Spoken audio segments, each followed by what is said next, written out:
Hey, ever felt like there's this hidden order to the universe, something you can't quite Yeah, grasp? like a pattern behind everything. Exactly. Right.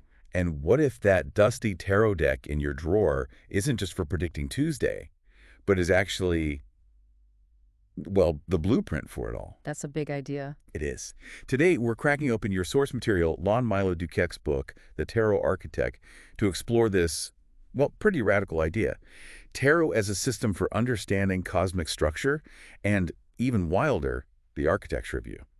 And that's really the core mission of this deep dive into your sources, isn't it? We're Yeah. looking past the simple divination aspect Right. to see how this specific approach uses tarot not just as cards, but as a precise working model of reality itself. It's Mhm. about understanding the system behind the symbols. Yeah, we're pulling out the key concepts from this book, seeing how it maps tarot onto these, esoteric principles, Hmm. and discovering how, within this framework, the cards become tools for what the source calls becoming the master builder of your own spiritual world. It's quite a perspective. It is. So we're diving deep into this specific perspective presented in your sources. Yeah. Let's get right to the foundation. Okay. The source presents this really powerful idea. Tarot isn't just a tool in the cosmos. Yeah. It is a model of the cosmos, a perfect working model, it says, and also, simultaneously, a mirror to the soul. And what's fascinating here is how it immediately sets a goal, going beyond fortune telling. Yeah, forget predicting lottery numbers. Exactly. The real treasure, this source argues, is finding the magical architecture within the deck itself. Because understanding that structure, that's how you start building your own spiritual temple, as it puts it. So it shifts the focus. Completely, from asking the cards about the future to using them to kind of build your inner world. Okay, that makes sense. It's less about what happens to me externally Right. and more about how I'm, internally structured. Precisely. And the method for doing this, according to the book, it's a powerful synthesis. It weaves together Qabalistic and Hermetic principles. Big esoteric systems. Mhm. Alongside specific meditative practices and even ritual work. The whole point is to turn these potentially abstract, complex ideas Right, things that can feel very out there. into practical, hands-on tools you can actually use with the cards. Okay, this next part feels particularly relevant. I mean, just looking around the world today, Yeah. the source acknowledges the world often looks chaotic, right? Mm. Full of injustices, environmental stuff, just messy. It seems that way, definitely. But then it makes this really bold claim. Yeah. The cosmos itself, it operates in perfect order. It's a profound paradox, isn't it? And the source offers a great analogy to explain it. Okay. It suggests that our perception of a screwed-up reality is like looking at a totally shuffled deck of tarot cards. The deck itself has this perfect inherent order built into its sequence, but our woefully inadequate powers of perception, as the book puts it, Limited view. make it look random and chaotic. So the problem isn't the universe, it's our clouded vision. Okay, so the universe isn't shuffled, we are shuffled. Our perspective is shuffled. That's exactly the idea. And this leads directly to one of the most foundational practices in the book. Which is? Taking a shuffled deck and physically putting it back into its traditional sequential order. The source stresses this isn't about rearranging the universe. You're not magically fixing the world by sorting cards. No, it's a physical act designed to reshuffle you, to correct your perspective, to align your internal state with that external cosmic order you couldn't see before. The book actually gives this as homework assignment 1, doesn't it? Yeah. Simply called Put Your Universe in Order. Yes. It's very direct. It involves taking your full 78-card deck, shuffling it really well. Getting it nice and mixed up. Right. And then meticulously sorting it back into the precise order. The 22 trumps first, 0 through 21, then the 4 suits, each starting with the ace, then the 4 court cards, and it specifies the Thoth TCM order here: Knight, Queen, Prince, Princess. Okay, good detail. And finally the pips, 2 through 10, in each suit. It's described as mind-numbingly simple work. Just sorting. But the impact, according to the source, is anything but simple. And what's the intended result of this seemingly repetitive act? The source calls it lubricating your own consciousness. Lubricating consciousness. I like that. It's presented as a way to start experiencing that inherent perfection of the universe within yourself. It's a direct physical enactment of the Hermetic principle. As above, so below, in earth as it is in heaven. You're literally putting the microcosm, the deck, representing you It's your inner state. into the same order as the macrocosm, the universe. That's the idea, a first step in aligning perception. Okay, so if sorting the deck is the first step, aligning our perception, we need the fundamental building code for this spiritual temple we're meant to be building. Right. And that starts, in this specific approach, with some basic Kabbalistic concepts, specifically the Tetragrammaton. This is absolutely key. It's the four-letter Hebrew name of God, Yod He Vav He. Right. For ancient Kabbalists, this wasn't just a name. It was seen as God's essence, its power, its character, all encapsulated in these four parts. It's the concept of a four-part singularity. A singularity with four aspects. And this fourfold structure is then presented as the basic architecture of, well, everything. The cosmos and us. Exactly. Because in this tradition, humans are made in the divine image, right? So we're seen as miniature reflections of Hail. We possess four corresponding parts of the soul. There's Chia, linked to Yod, that's your fundamental life force, your true identity. Okay. Then Neshma, linked to the first Hey, your soul intuition, something beyond just rational thought. Got it. Then Ruach, linked to Vav, that's your intellect, your thinking process, your reasoning mind. Right. And finally Nefesh, linked to the final Hey, the animal soul, tied to instincts, emotions, the body. And you immediately see this fourfold structure mirrored directly in the tarot deck itself. It's not subtle. Not at all. It's right there on the surface. The four elemental suits, wands for fire, cups for water, swords for air, and discs for earth, they map directly onto Yod He Vav He. So wands are Yod, cups are He. Wands are Yod fire, cups are the first He, water, swords are Vav air, and discs are the final He, earth. Okay. And then within each suit, the four court cards. They represent a miniature subset of that Yod He Vav He dynamic within that specific element. So the knight is Yod, queen is He. Knight is Yod, queen is the first He, prince is Vav, and princess is the final He. It's a fractal pattern repeating within itself. What really stands out to me here, though, is the special status the source gives to that final He. The one associated with Earth, the discs, the princesses, and it's linked to number 10 on the Qabalistic tree of life, Malkuth. This is a critical insight from the source, absolutely. 10, Malkuth, which represents the physical world, our everyday consciousness, and that final He, Earth princesses, they are explicitly called the you that you currently mistakenly believe is you. Wow, okay. That's blunt. It is. It's your current vantage point. It might seem like the lowest part of the structure, furthest from the divine source, but in this building project, it's presented as maybe the most crucial component. Because it's where you start. It's your consciousness. It's the foundation upon which everything else has to be built and integrated. It's the point of awareness doing the building. Okay, so we have the fundamental code YHVH, the fourfold structure. Now we need the preliminary floor plan for this temple. Right. And that brings us squarely to the cosmic architecture presented in the book, the Tree of Life. The Tree of Life is your basic map for this whole spiritual construction project. You've got 10 Sephiroths. Think of them like spheres or levels. Stations. Stations, exactly, representing different frequencies or states of divine consciousness. And then there are 22 paths, which are the connecting channels between those Sephiroth. 10 spheres, 22 paths. And the tarot fits neatly onto this map. It does, remarkably well, according to this system. The 10 numbered pip cards in each suit, ace through 10, they're placed on the 10 Sephiroth. Okay. So you can think of the Sephiroth as these levels or stations of consciousness, starting from the Godhead at number 1, which is Kether, represented by the 4 aces. The source point. All the way down to your head, as the book cheekily puts it, your current everyday consciousness, at number 10, Malkuth. And the 22 trump cards, where do they fit? They are the 22 paths. They're the dynamic connections between the Sephiroth. So not static levels, but active conduits. Exactly. While the Sephiroth are like states or levels, the paths are like active wires carrying intelligence, energy, consciousness between them. And they're numbered 11 through 32 on the standard tree diagram. The source uses this image of consciousness descending the tree like a lightning flash. Yes, that's a traditional Qabalistic image. From the unified singularity of the Godhead at 1, Kether, flashing down through the Sephiroth, level by level, down to the multiplicity of your experience at 10, Malkuth. And the pip cards, ace through 10, reflect this downward flow. They're seen as reflecting this process of descent or emanation of consciousness becoming progressively denser and more complex. But the goal here isn't just to understand the descent, the way things came to be. It's about the ascent, right? Going back up. Absolutely. That's where the other key image comes in. the serpent of wisdom. Okay. This represents the personal journey, your initiatory process. It's about raising that number 10 consciousness. Remember, the you that you currently mistakenly believe is you. Right. Back up the tray towards the unity of number 1.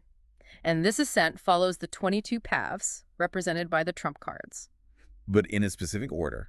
Yes, crucially, in the reverse order of the Hebrew alphabet. It starts at the bottom with the path connecting 10, Malkuth, to 9, Yesod, which is the path of Tav, the universe card. And then it slithers, path by path, trump by trump, upwards towards Aleph the Fool at the very top, connecting Kether and Chokmah. It's a journey of reintegration then. Precisely. Returning to the source. Now, to help grasp these often very abstract Kabbalistic ideas, Yeah. the tree, the descent, the ascent, the source, tells a few what it calls fairy tales. Yeah, and they're surprisingly helpful, aren't they? They give narrative context to this cosmic architecture. You do? The first one is about the great what it is. Right. It starts with this seamless singularity, this primal source. It has a desire, sort of, to know itself. This desire causes a kind of shatter or reflection. Like looking in the mirror for the first time. Kind of. And that reflection creates number 2, Chokmah, wisdom. Simultaneously, the awareness arises that the self, one Kether, is distinct from its reflection, 2 Chokmah, and that awareness itself is number 3, Bina, understanding. And the line the source uses for that moment of realization is perfect. That's what I am, but that's not me. Exactly. It captures that dawning of self-awareness and otherness. This first unit, the supernal triad 1, 2, 3, Kether, Chokmah, Bina, it's presented as mysterious pre-creation, just pure potentiality. A bubbling pool of pure potentiality. That's the phrase. And this explains, the source suggests, why the aces, 2s, and 3s in tarot can often feel so abstract or hard to pin down in a reading. They reflect this level before concrete manifestation really happens. Okay, then there's the second tale about the macrocosmic birth and this figure, the demiurgos. Right. This one explains how that supernal triad reflects itself through a conceptual abyss to create our dimensional universe, the macrocosm. Below the first 3. Below the first 3, forming the next 2 triads, numbers 4, 5, 6, and 7, 8, 9. The source uses the Greek myth of Saturn, who is identified with Bina, number 3. The Great Mother, understanding. Swallowing his children, the planets or gods. This represents, symbolically, an attempt to prevent manifest creation, to keep everything potential. But Rhea tricks him and saves Zeus, who is Jupiter. Zeus gets spirited across the abyss. And where does he land? He lands at number 4, cheesed, mercy or majesty. Okay. And there, Zeus, or Jupiter, becomes the demiurgos. That word literally means craftsman or architect, the first god below the abyss. But crucially, he looks around, sees the manifest world taking shape. And thinks he did it all himself. Exactly. He mistakes himself for the sole creator because he's unaware or has forgotten that he's just a reflection of the higher forces above the abyss. This myth helps link those powerful, sometimes authoritarian father figure gods like Jupiter or Jehovah to the energies of number 4, cheesed. Fascinating. Okay, the final fairy tale is about the cube of space. This one explains the actual creation of space and time itself, the container for everything else. It starts with the primal point, which is identified with the universe card, the letter Tav, and the planet Saturn. The end point of the alphabet and the lightning flash, but maybe a starting point here. In a sense, this point wants to expand, to stretch out, and from the central point burst the 3 mother letters of the Hebrew alphabet Aleph, representing air, the Fool card, Mem, water, the Hanged Man, and Shin, fire and spirit, the Eon Judgment card. Okay, the 3 primary elements. And these 3 forces stretch out infinitely in the 3 spatial dimensions. Aleph creates up and down, Mem creates east and west, Shin creates north and south. Which creates the 6 sealed extremities of space. Exactly. The ceiling up, the floor down, and the 4 walls, east, west, north, south. Now, these 6 extremities, plus the original center point, Saturn universe. That makes 7 points. 7 points. And these correspond directly to the 7 double letters of the Hebrew alphabet, which are assigned to the 7 classical planets and their corresponding tarot trumps. So the structure of space itself is linked to the planet. That's the idea. Magus, Mercury Beth, is above. High Priestess Moon Gimel is below. Empress Venus Daleth is east. Fortune Jupiter Kaf is west. Tower Marspa is north. Sun Sunrush is south. And Universe Saturn Tav remains the center. Okay, that covers the center and the faces of the cube. What about the edges? The 12 edges of this conceptual cube of space, they map onto the 12 remaining simple letters of the Hebrew alphabet, which are assigned to the 12 signs of the zodiac and their corresponding tarot trumps. Like Aries, Taurus, Gemini, etc. Exactly. And the source makes a really interesting point here. These forces on the edges, the zodiacal forces, are described as being in a constant state of war, meaning a dynamic interplay, a constant clashing and blending of different elemental and planetary influences, which generates the complexity of manifested experience. Wow. Okay, it's clear this approach isn't just about, intellectual understanding. It's intensely practical. Very much so. It requires work, but the book calls it a very good job with limitless prospects, which sounds appealing. It does frame it as worthwhile work. Yeah. And the emphasis throughout is firmly on this core idea. The magic of tarot isn't in the cards, but in myself. The power isn't external. No, the cards are the diagram, they're the blueprint, they're the tools, but you are the builder. The potential lies within your consciousness. And the source gets you hands-on immediately. It talks about customizing and coloring a deck, like using the specific TCM, the Thoth, Crowley, Harris, Mathers style deck forms that are actually provided in the book. Right, outlines you can color in. And this isn't just arts and crafts. It's presented as an essential practice. It's described as way more than that. It's an extended meditation, it's real yoga, it's real magic. Why?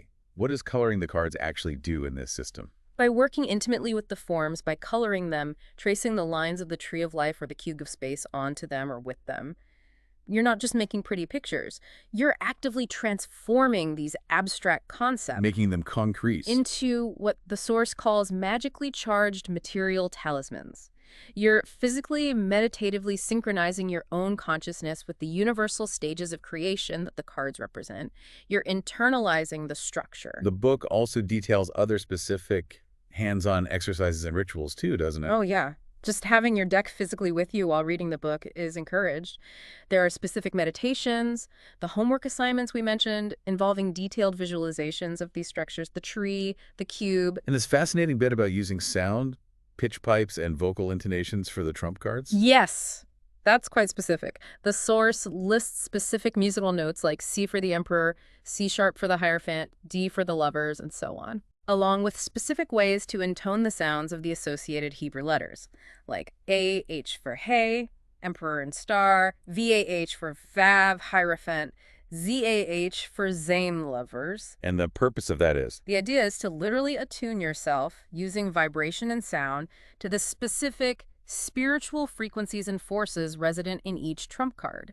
Sound becomes another pathway to connect with and integrate these energies. So it's not just theoretical study. It's really about actively engaging with the structure mentally, visually, physically, even orally. All senses involved. And building it within yourself using these cards as models based on the Tree of Life and Cube of Space blueprints. Exactly. It's the process of building that inner temple piece by piece. Okay, now moving into the lesser arcana, the court cards and the pips, the numbered cards of the source brings all those fundamental building blocks we discussed back into play. It does. It reiterates first that the 4 elemental suits are simply those 4 aspects of the fundamental structure.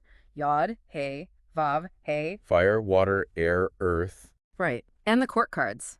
They're seen as sort of residing within their respective aces. They represent different levels or functions of that elemental force in action. The source even goes into specific astrological assignments for them, linking them to 90-degree quadrants and 30-degree periods of the zodiac. Complex layers. There's even that quick Chinese digression mentioned. Yes, the I Ching connection. It's interesting. The source basically sees the I Ching as a kind of Chinese Qabbalah, also based on fundamental principles like duality, yin-yang. Okay. And it points out quite specifically that 16 of the I Ching's 64 hexagrams map perfectly onto the elemental combinations of the 16 court cards, like fire of fire for the Knight of Wands, water of fire for the Queen of Wands, etc. And the suggestion is? The suggestion is that looking at these corresponding hexagrams, which are often printed on TCM-style decks anyway, can provide deeper insights into the court cards. It adds another layer of profound wisdom to their interpretation. Okay. And the small cards, the pips, 2 through 10. They get a specific title, the important essential workers. Yes. They're seen as holding the whole structure together at a more detailed level. The source connects them first to Enochian magic. Another complex system. Indeed. It notes that the 36 squares in the Great Central Cross of the Enochian elemental tablets correspond directly to the 36 small cards. That's the 2 through 10 in each of the 4 suits. Okay, a structural correspondence. But then it gets, well, pretty wild according to this source. These small cards are presented as actual homes for supernatural entities. That's right. This is a major point in the book. Each of the 36 small cards represents a decan, a 10-degree segment of the zodiac. And each decan, the source states, is said to house specific beings. Beings? Like what? Specifically, 2 of the 72 traditional Qabalistic angels of the Shemhamphorash, assigned to the 5-degree subdivisions called quinaries, and 2 of the 72 goetic spirits or demons, assigned to the decans, one ruling by day, one by night. Whoa. So the claim is, these beings, angels and demons, live inside the small cards of every standard tarot deck. That's the explicit claim made in the source, yes. And it suggests that simply being aware of this adds a profound operative layer to the cards, whether you actively work with those entities or not. So the cards aren't just symbols in this view, they're potentially populated zones with angelic and other forces. That's the framework presented, yes. A complex ecosystem within the deck. Furthermore, these small cards, these decans, are also seen as being deputized by an even higher authority in the greater arcana. Meaning? Each small card decan is ruled by a specific planet, like Mars ruling the first decan of Aries, and is also assigned to a specific zodiacal trump decan, like the Emperor representing Aries. Okay. So the book encourages an exercise, really sensing how the influences of that ruling planet and that overarching zodiacal trump blend together to create the unique character and the divinatory meaning of that particular small card. Can you give that example again? Yeah, the 2 of Wands. It's called Dominion. It falls in the first decan of Aries. Aries is ruled by the Emperor Trump, and the ruling planet of that decan is Mars, the Tower Trump. So the exercise is to feel how the fiery initiating energy of the Emperor Aries combines with the forceful fiery energy of the Tower Mars to create the specific meaning of dominion found in the 2 of Wands. Right, blending the influences. Okay, and finally, within the details of the lesser arcana, there are the Tatwa symbols. Yes, these are often found on TCM-style cards, too. They're traditional Hindu symbols, geometric shapes combined with specific colors representing combinations of the elements. Like the example given? The example given is for the Prince of Wands, Air of Fire. Its Tatwa is Tejas Vayu, a blue circle, Air Vayu, inside a red triangle, Fire Tejas. And these are described as more than just symbols. They're described as astral gateways or doorways into the world of Yetzirah. Yetzirah being? The formative world in the Kabbalistic scheme, the world of archetypes, ideas, angels, the level just above the physical. And how do you use them as doorways? It mentioned the ghost image idea. Right, the after-image concept. Like if you stare intensely at a red shape and then look at a white wall, you see a cyan or blue-green after-image. Okay. The source calls this seeing the spirit of red, or the soul color behind the physical appearance. It suggests using a Tatwa symbol from a card as a focal point for meditation, aiming for spirit vision or even a form of astral projection. So you'd stare at the Tatwa. Stare at the Tatwa, get the after image, and then in your mind's eye, try to step through that after image, using it as a symbolic doorway to enter and explore the elemental world represented by the card. The example used is projecting into the realm of air of fire via the Prince of Wands Tatwa. Another very practical, experiential technique then. Exactly, moving beyond just thinking about it. Okay, so bringing all these incredibly complex components together, the tree of life as the floor plan, the cube of space as the structural framework, the mother letters, double letters, simple letters providing the actual beams and joints. Yeah. The aces and court cards forming the main body, the rooms perhaps, and then the 36 small cards as the walls, each populated with specific influences, angels, spirits. The source offers this culminating visual model, right? The completed spiritual temple, the House of Cards. It does. It's a powerful conceptual image to hold. As depicted in the source, you have the universe card right at the very center point of the cube. The 3 mother letters are forming the essential frame. The 7 planetary trumps are at the center and the 6 extremities above, below the 4 directions. The 12 zodiacal trumps run along the 12 edges. And inside. Inside, the aces and court cards form the core structure, perhaps like pillars or main rooms. And then the 36 small cards, arranged in their zodiacal order, are flanking the walls, each one this complex node containing its planetary ruler, its zodiacal influence, its angels, its spirits, Everything packed in. And the ultimate goal, the reason for understanding all this intricate detail, is presented as what? Just knowing it. No, not just knowing it intellectually. It's about understanding, internalizing, and actively installing, as the source puts it, these components within your own psyche. You're building that temple within yourself, Yeah. not just looking at a diagram. Exactly. By doing this work, by engaging with the cards through sorting, coloring, meditating, intoning, visualizing, you're effectively casting, according to the source, a true and powerful spell upon both yourself and the cards. A spell. In the sense of causing a change in consciousness, in conformity with will.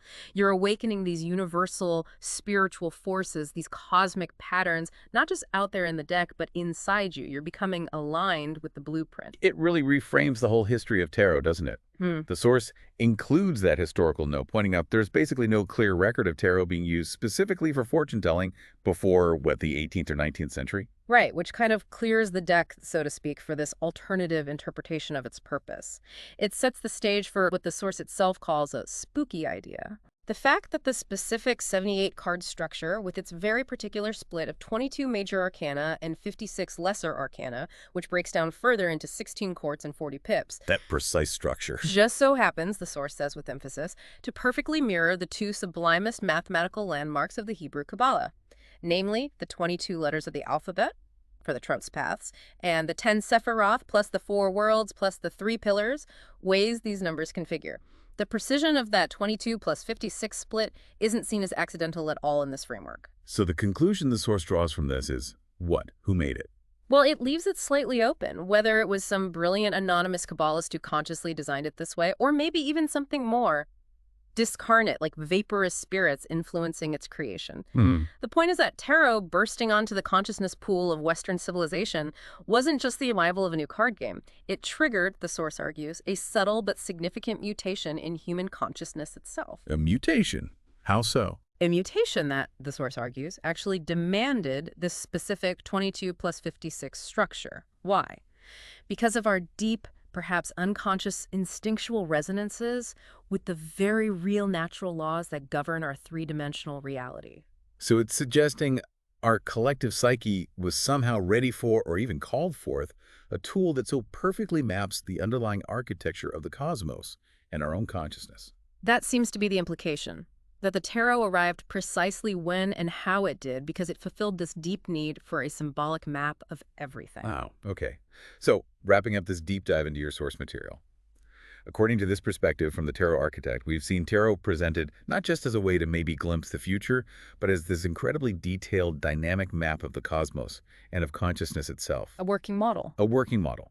We've delved into its deep Kabbalistic blueprint, revisited those creation stories to understand the structure, and seen how very hands-on, even auditory work with the cards is presented as a powerful path of self-transformation. Yeah, becoming the master builder of your inner world. Exactly. And this approach really frames that journey not as some quick fix, read a book and you're done. It's presented as an ongoing process. It demands practice, dedicated work. Sorting the deck again and again, maybe? Perhaps. And a willingness to explore all those intricate layers within the cards, from the grand structure of the Tree of Life down to the specific energies, the angels and spirits the source says reside within the pips. That's a lifelong study, potentially. So you've heard about the job offer, let's say the position of master builder of your own spiritual temple, using these cards as the tools and blueprints.